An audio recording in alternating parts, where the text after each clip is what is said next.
Here are some book club meeting highlights from our discussions from In My Dreams, I Hold a Knife. This is our second book club read. We read our first book back in October. We read Tender is the Flesh. We had some really great discussions about it.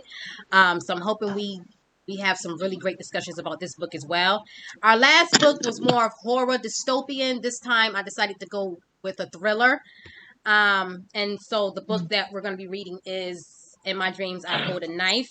Tell us your name, a book that made a lasting impression on you, and if you're reading any other books right now, what are they? Like I said, my name is Kiava. You can call me Kiki. And a book that made a lasting impression on me, I'm going to say, I think I read this book earlier this year. It's titled The Kite Runner. I don't know if any of you guys ever read the book or saw the movie, but that book, I mean, I was reading it and listening to the audio because I didn't want to put it down. So like at times when I wasn't able to read, like when I was driving to work, I was listening to the audio and I was in the car boo-hooing, crying. That's how like impactful it was. It's about I think it takes place over in like the Middle East. It's like a war-torn country. And we have these two young boys. They grew up together.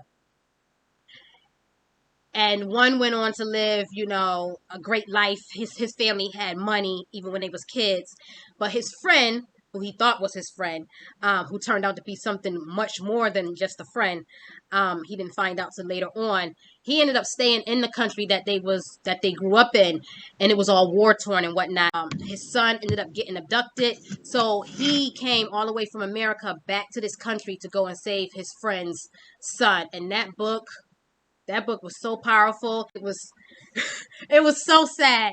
But it was so powerful, and the writing was so good. I could not put that book down. I'm gonna always remember that book. And I think I actually need to watch the movie because I don't think I've ever seen the movie. But that's a book that made a lasting impression on me. And any other books I'm reading right now? I'm reading so many books right now, it's not even funny. Because I'm a multiple book reader. I can't stick to one book at a time. I got a book that I read at work, a book I listen to in the car, a book that I'll read whenever. So right now I'm finishing Krampus, the Yule Lord. It's a holiday horror book. And I'm listening to the third book from the Hunger Games series, Catching Fire. And I'm reading a couple others, but those are the main two that I'm trying to finish right now. So anybody else can jump in. Tell me your name, a book that made a lasting impression on you, and any other books you're reading right now. The book that I read this year, the first book that came to mind is Before I Let Go by Kennedy Ryan. That was my favorite book this year. I thought it was just like realistic in terms of relationships. And the books that I read is romance and thriller. Those are like my two that I go back and forth in. And now, before I was reading different type of romance, but now I'm like old Black romance, to be honest. I'm just like into that genre right now. Mm-hmm. And the book that I'm reading now, I just started it today. I had to like go on Amazon to remember the name of it because I didn't want to run upstairs. It's called Love is What You Make It by Brianne Deney. Okay. I read the part 1. I ended it, I think, a week ago, and it was really cute. It was a cute book. So now I'm reading part 2 just to finish out the series of the book. So that's what I read. But Before I Let Go, that's like, I just love love. I'm like a softie. So romance. That's what. I love a good romance too. I'm more of the smut side though. Me too. So I read a lot of smutty names. I like the smut. And I'm going to just trail off here and go back to an old book I read that I love, and I'll keep reading. Flowers in the Attic by V.C. Andrews. Okay, yep, classic. And all their series that they got going. But the first book is the most... I love that book. So y'all know what it's about because it's a very old book. But I will keep reading that again and again. Are you reading any other books right now? I tried The Fledgling Okay. Just want a side note say I found you because I'm a huge fan of The Walking Dead and I love your Walking Dead content. So that I stumbled across this book club. I am not. I used to be into reading, so I'm trying to get back into reading. I have a little one, so I can't say that I have a lot of recent books. But one book that I read a couple months ago was called "How Does It Feel," and it was just all over like social media, like the top, and it was so good. It's like a kind of a suspense mixed with like dark fantasy book, and the reason I liked it so much, one, it was a very easy read, but it was absolutely shocking in the end. I love stuff like that. I love unexpected twists, turns.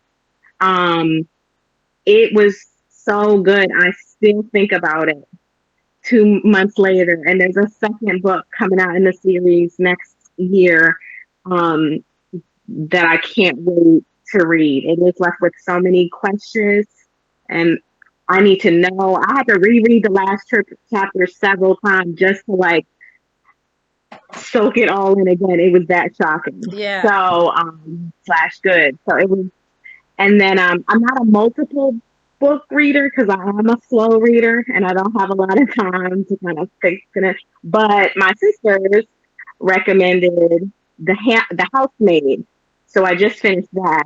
Okay. Did you read that too? I see you nodding. Okay. I'm very excited to get into this book club because I'm trying to like do things for myself again, and reading books has been a great getaway and away from the screen time and off the phone. So yeah. And then I like it also because the reason I started a book club is because I wanted to connect with other people who like to read. Because a lot of people that are around me physically don't read like I read, or they don't read at all. So it's hard for me to talk about books with them because they're not interested. So that was one of the reasons I wanted to start a book club. Kwame, are you ready to share? I'm sorry. It was taking a while because I'm trying to think of what book I read that left the lasting impression. That I can only think of was Fledging. The book I'm currently reading, I'm trying to still get through Mist. I did buy, and I also bought Silent Patient because I heard people saying it was good too. So I said I want to read that one too. So I got that one too. That one almost won the poll. It almost won the vote. The Silent Patient. So yeah, I was like, yeah, I'm gonna have to get that one. So I got both of them. But yeah, that's it. And I just do myself. I said, I'm Kwame. My name is Christina. I am a very avid reader. I actually am like so tied down in psychological thrillers right now. It's crazy. It has me in a chokehold. I am currently reading The Silent Child. I just finished Wonderland by Jennifer Hilliard. So good. It was a really good one. A book that's made a lasting impression on me. I really, I don't know. I really can't even narrow it down. It was The Housemaid, but someone already said that. Verity by Colin Hoover was actually what drew me in to reading again. I just love reading. It's my alone time. That's how I drown out my kids. When I got a book in my hand, they know not to bother me because I'm not listening. And I'm actually really excited to be in this book club because, like someone already said, like no one reads nowadays, right? I've had people even be like, "Who still reads? Me?" You know what I mean? So it's cool to be in a group of people that want to read, and I'm excited to actually be. Oh, I do have a book for you guys. The last ever impression of me. Okay. Keep It in the Family. Keep It in the Family by John Mars. Okay. It was so good. So I just finished that about a month ago. I try to read a book every month. That's not always easy, right? Especially if you're a mom. But so far I've probably read about 30 books this year. That was my goal is 40, but it's December, so it's not looking like that. But yeah, I'm really excited to indulge with you guys and read some good books and talk about it and all the good stuff to come along with that. So thank you for having me. Oh, sure. I'm glad you're here. And we're so close. We can go book shopping together, girl. Right, right. Because I live in Manchester too. Yeah. All right. So, like I said, this is the book that won the poll, that won the vote. In My Dreams, I Hold a Knife. It is a thriller book. 6 friends, 1 college reunion, 1 unsolved murder. Now, anybody got any predictions? Maybe one of the friends is a murderer. That's really all I can take away from that. Is one of those 6 friends is, the unexpected murderer. Immediately when I had read the synopsis, because this is like my first time really going through like the full synopsis, but it made me think of that movie Promising Young Woman. Has anyone seen that movie? Something happened in the past with this girl and her friend when they were in college. Similar to this, something happened while they were in college, and then she ended up going back and confronting these, like, some of those people from the past ended up getting together, and she ended up confronting these people about what they did in the past. So it reminded me sort of that movie, which had a devastating ending, and I'm hoping this one, I mean, I love a devastating ending. I wanna feel it. But I'm hoping this one has a good ending. First questions here that I have is, what are your thoughts on Jessica? I feel that Jessica, she's one of those where she's sure, she's on the outside, she wants to show that she's sure of herself, but on the inside, she has insecurities that she doesn't want others to see about her. And so I feel like she's hiding quite a bit, especially when she talks about the being left behind in that 4th grade field trip, and that not being noticed. So she wants to make sure she's noticed. She likes that attention. And so I think that she just wants to make sure, she wants to make sure that she's not forgettable. And so I get that just from just a little bit I read, that she's one of those people where she likes to make sure that she's seen.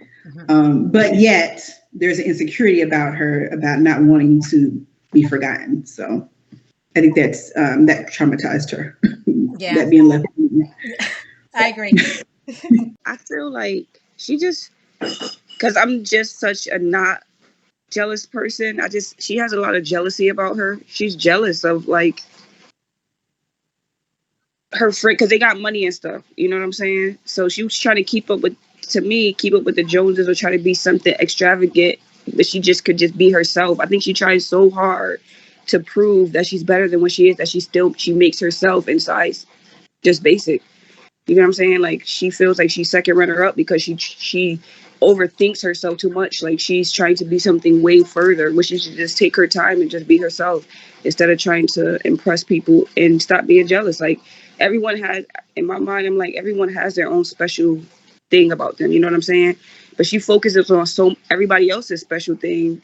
It makes her kind of resentful in a way. I put something up on the Discord. I was like, oh, Jessica is a bit of a perfectionist. She's a little bit of an overachiever. And I'm glad that you mentioned the thing about how she got upset when he was like, oh, she's the same. And she tried to prove that she wasn't the same because of how she dressed. And I was like, okay, so the physical items that you have don't make up who you really are. You know what I mean? And I feel like she focuses too much on her failures, and she has to be, the prettiest person in the room. She has to be the smartest person in the room. She has to be the most successful person in the room. The only reason she wanted to go to this reunion is to prove to other people how successful she has become. And it has something to do with the trauma in her past from being left behind and feeling unseen. She doesn't want to feel unseen, and it also has a lot to do with her father. She mentioned her dad's philosophy about how if you can't be the best or you can't be the winner, life wasn't worth living. And I think that really stuck with her, and it affected her. And this is where she is right now. Like, it's her father messed her up, really messed her up. And, to me, and she hasn't realized this yet, but this is something that I quote a lot, especially working with children, that, you don't have to be perfect. You don't have to strive to be perfect all the time. Like, your imperfections can be some of your best assets. Like, own it, and nobody can ever use that against you. But she just sees it as a failure. And, I have another question here that we're going to get into that's going to dive deeper into that. But yeah, like, she's a bit of a perfectionist to me. Do you have any other thoughts or opinions on any other characters right now? They introduced a lot of characters. There's a lot of characters to follow. Oh my gosh, yes. They seem to value overall all the characters. Something that Lindsay said that just made me think about it was they seem to add a lot of value on materialistic things. Mm-hmm. I think overall all of them are very materialistic and really don't understand. They put value on money and what you have and not your character. So I find them all pretty, at least in their college years. We're getting to know them now in their adult years. They seem very, brattish.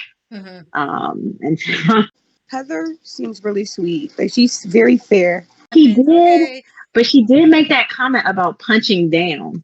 Yes, which I thought was really kind of, like show that, okay, maybe she's like not as, she's a classist basically. Yeah, and so, because she didn't just say you're wrong. She said, well, don't punch down. Mm-hmm. I mean, that's like kicking a dog when it's down. Like, that's the way I got the vibe from her. It wasn't like she was defending her on some, like, this girl is right and you're wrong. I felt like she was kind of like, you look stupid because she's like a peon. Mm-hmm, mm-hmm. Like and Jessica did mention how she made a backhanded compliment later on when she gave her mm-hmm. something that was more expensive to wear, like nicer to wear, and she made a compliment about the clothing. She brought up that punching down thing. Mm-hmm. So maybe she is still a little naive mm-hmm. to the things that's going on, but I think she's just a little different right now, or she's worse.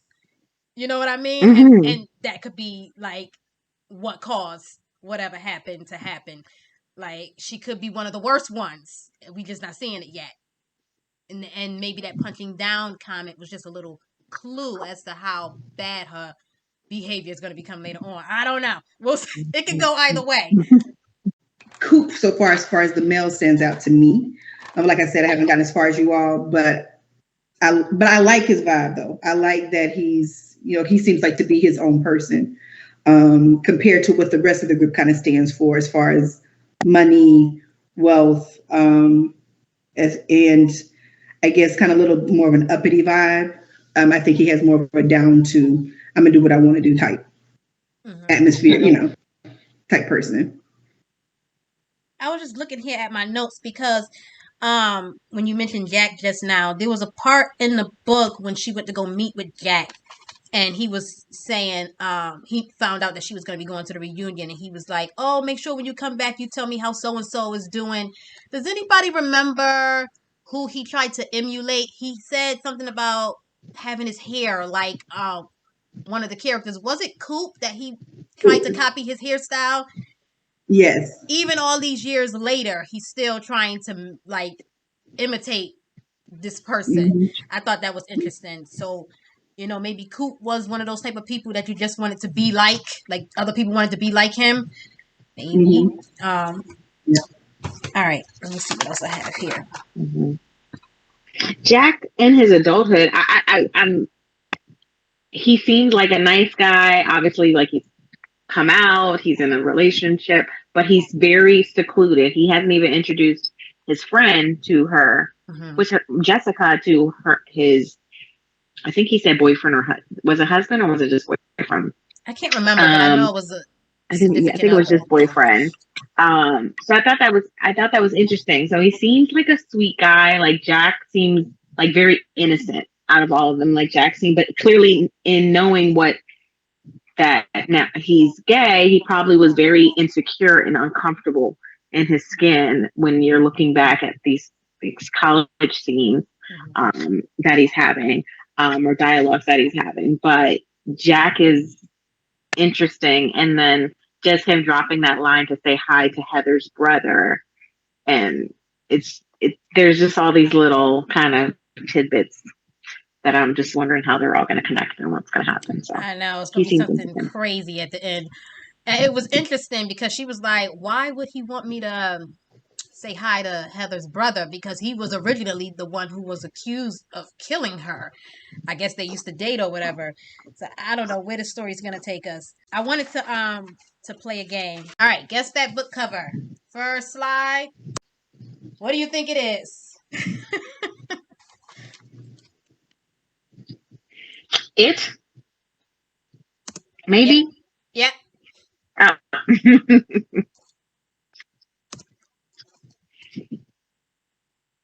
If your sister was here, she would get this one.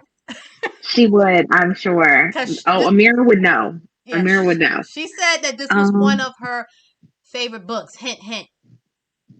Oh, gosh. What did she say? And I'm the only other one that was on the call last week. Oh, what did she say?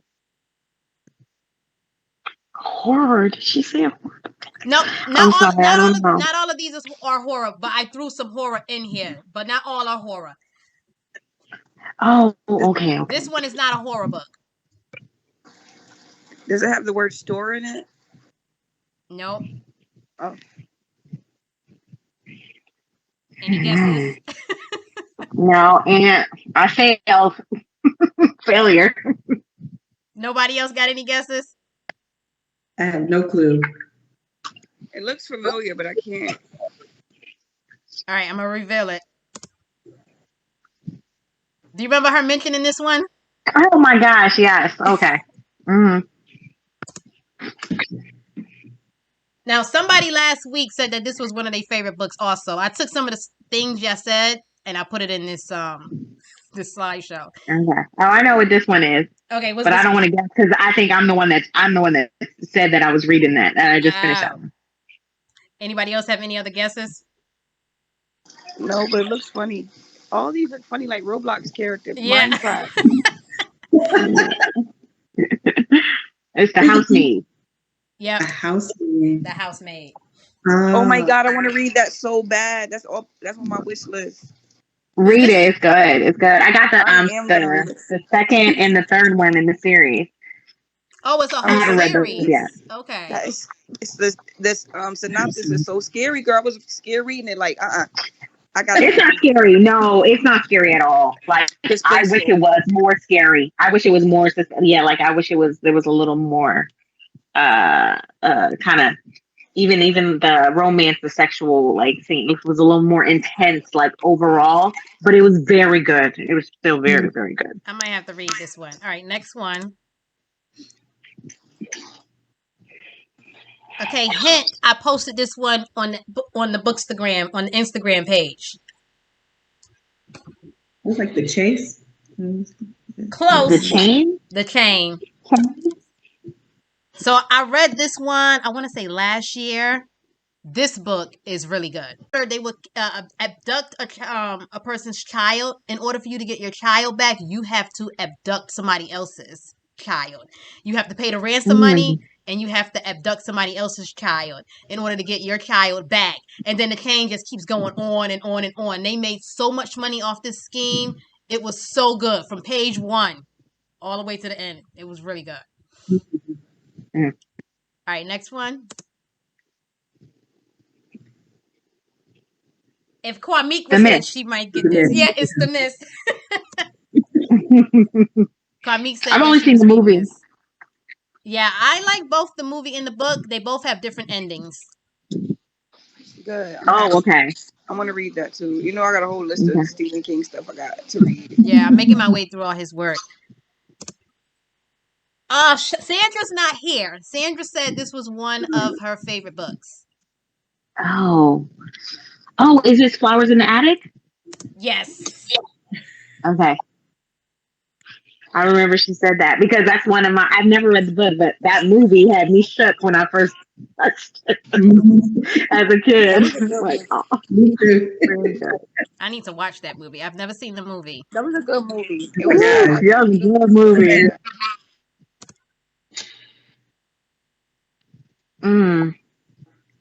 I think Christina last week said that she had just recently read this one. I don't know. What was that? I can't remember. I know I was on the call last week. I can't remember. Anybody got any guesses? Anybody want to take a guess? I don't know. It looks like a clown. This one is Wonderland by Jennifer Hillier. I hear she writes some pretty good books too. We might have to get her on the book club. Get one of her books up here. Oh, that's the one I voted for. The Silent Patient. yes. This one was easy. The Silent Patient. Yeah. Is that the last one? Oh, Yeah. We have another one. Is it Pet Cemetery? Yeah, I was just about to say it, girl. That's Pet Cemetery. Yeah. Mm. I don't know that one. It looks like a mask, like somebody wearing a mask or something over their head. What is that? looks like a cross at the side. Is that a cross? Okay. Maybe not. Yeah. You want a hint? I think it's a horror. Yeah, it is classified as a horror. The author is Sylvia Morena Garcia. That did not help me out, girl. I don't know author's name. I have no clue. Oh, it's a woman in a dress. Now I see it. Okay, but no, I don't know it. Everybody give up? Yeah. Yeah, girl. Oh, Mexican. Okay. Mexican Gothic. And I don't know if that's the... Oh, this is the last one. This is a book that I'm about to start reading in a couple weeks.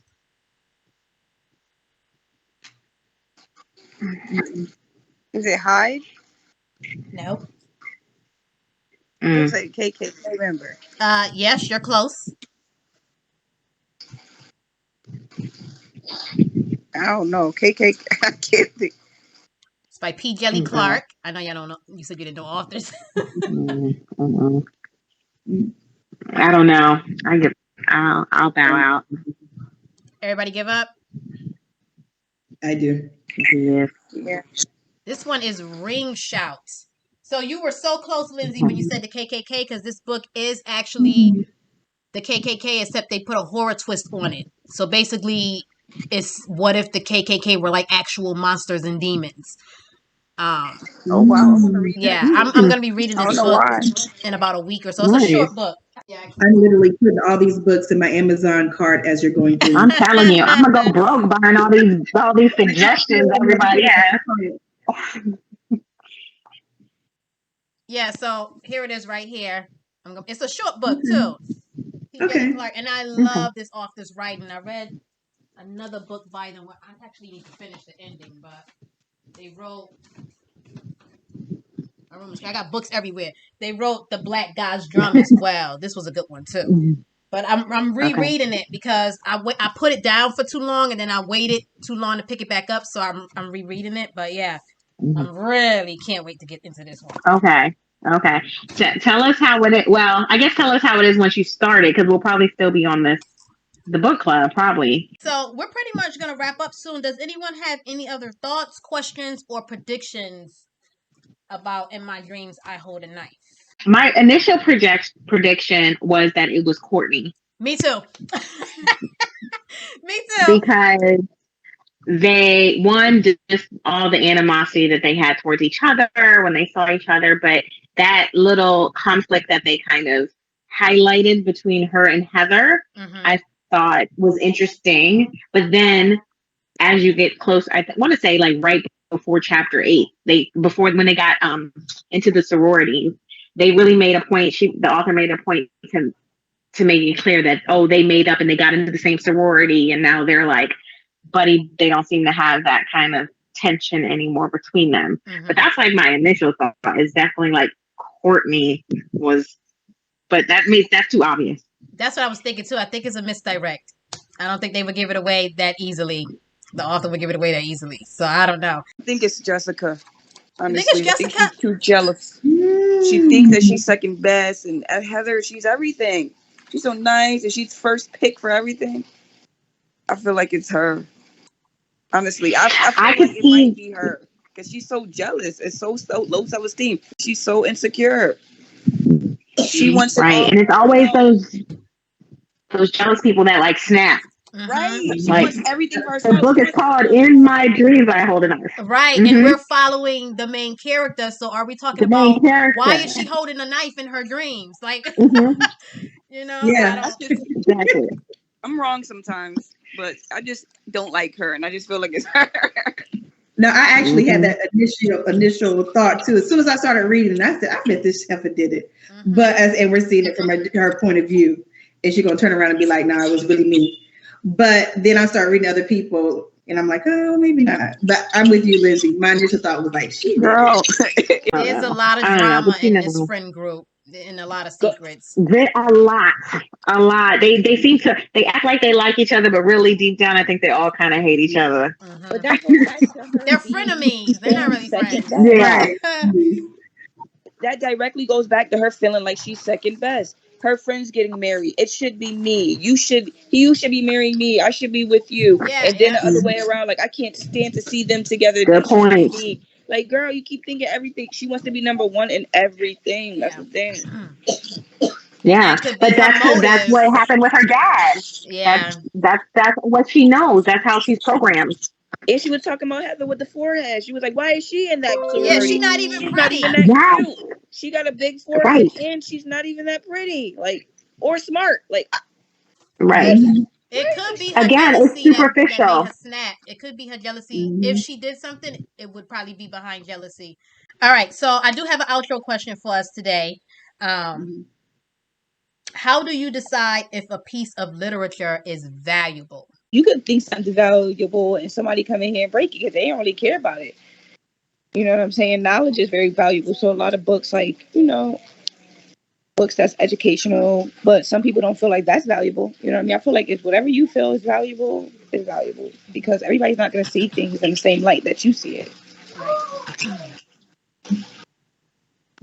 Yeah, I'd agree with that. I'm just getting back into reading. So to me, I feel like I'm not like the best person to answer that question, but I would say like me putting my time into something, I want to feel like literature.